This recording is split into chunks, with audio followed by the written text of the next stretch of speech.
What's up guys, it's Logan from the Motorcycle Forge, and in this video we will be finishing the assembly of this motor. We got up to this point in the last video. Just a quick tip, as a motorcycle mechanic I find ice cream containers are my best friend. So as well as coming with super good sugary goodness in them, they are super good for storage and keeping things super organized. So we've got left hand side here, and then we've got the first on the right and the next. Let's get to assembly. So first up, for the left hand side, we've got to install the cam chain. So this thing here, make sure it's nice and clean like that. There's a wee sprocket goes on like that, and we can just hang that off there. The workbench is nice and clean, so that is safe where it is. Next we need to install the rear cam chain guide. So there's a bolt goes through there, and we've got a washer as well that goes on the back. Make sure that's tight. Alright, that's in, cam chain's in. Next is the rotor. You can normally tell by how worn out a motor is by looking inside here, and this is magnetic, so the metal, the wear from the motor, all ends up in here. The rotor has a keyway, so you can see there the keyway, and it's got to line up with the key on the crank. There we go. That's on. Once our rotor is on and lined up, we've got our nut here, and we're going to put that on. And also, to do this nut up, it's quite a tight torque. We need a special tool. So I've taken a 21mm spanner and I've heated it up, and I've made it the right thickness and right length, so you can just slot it in behind the nut, just there, and lock like that, and lock the rotor. So when you're torquing it up, nothing's spinning. So this nut's got to be torqued to 80 Newton meters. Right, with the rotor all torqued up, we can rotate the motor. So we'll start at the front. Counterbalancer nut, which is this one here. It's got a washer on it. Easy thing to remember, two nuts and a bolt. They're all 50 Newton meters. But this one is a left-hand thread, so you got to torque it backwards. It's a little bit special.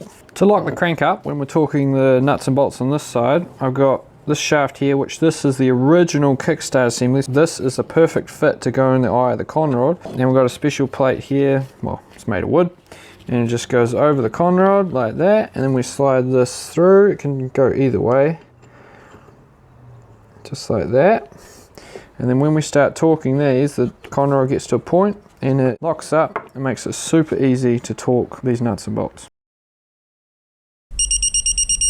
Now, an easy way to keep all the nuts, bolts and washers that come off the crank gear, is to simply put a cable tie through them in the order they came off. So next we're going to put this on, and we're going to start, we'll put the spacer on, then we'll put the oil pump in, get all them done up, and then we'll finish putting this on, otherwise it obstructs the oil pump. After we've got our first spacer on, there's a keyway in the crank as well, and we've got to remember to put the key in there, and then we can put our next gear on. Make sure that is lined up just like that.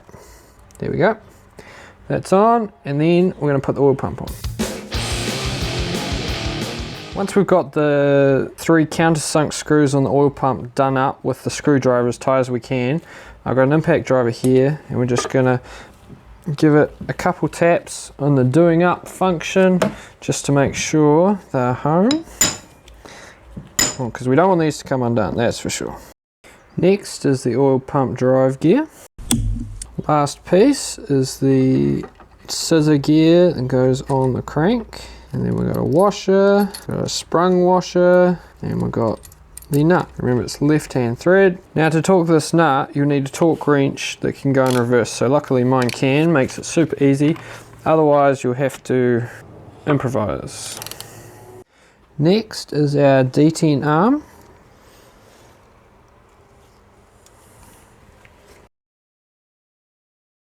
The end of the shift drum, so we just got to lever this up and then install that on the end.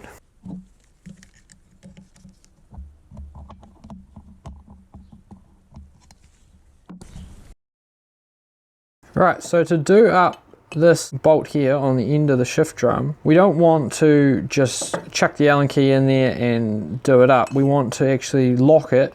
So we've got this bit of aluminium here which fits perfectly between the cam and this jutting out, which holds a shift rod on the inside of the case.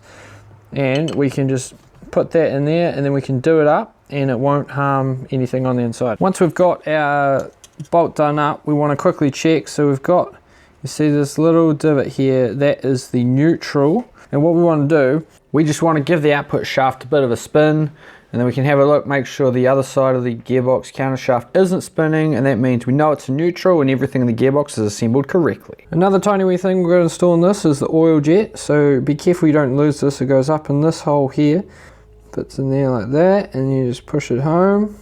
So that's what you should be able to see. So make sure if you're going to blast the cases with water or air, take that out so you don't lose it. Right, while we've got this selector shaft out, this is the next thing we're going to install. We're going to fix a known fault with these. So if you're racing these and you've got it in race pattern, or you're changing gear really aggressively, this piece here can pop off the end of the selector drum and jam it in whatever gear you are stuck in, which is quite dangerous. So what we're going to do is, there is a circlip and a washer here and a spring. And so what we're going to do is we're going to take the circlip off, add an extra washer. So you can see there, we can compress it a bit. So we're going to add another washer about the same thickness, and we'll add more preload on it to stop this wanting to pop up as much and stopping it jumping off the end of the selector drum. And just like that, we have an extra washer in here and a bit more preload on this, and it should go in. Pushing that in, just make sure that either side of that spring is on the either side of this dowel. Now very carefully with a file, remove the peaks off the sliding surfaces that the friction plates rub against. And the reason I've done that is to stop, it just makes the clutch operation nice and smooth. Last thing on this side is the clutch. So first we're going to put this washer in there.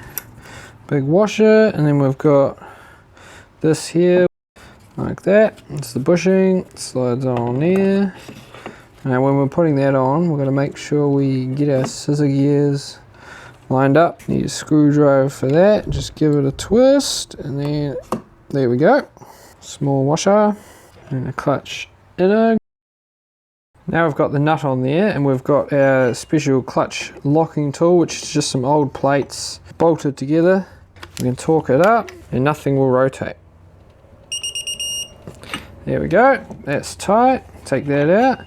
Now we just chuck in our plates. Next we put our outer plate on, a needle roller bearing in there. That's in. Now we just put all our springs in, do all the bolts up.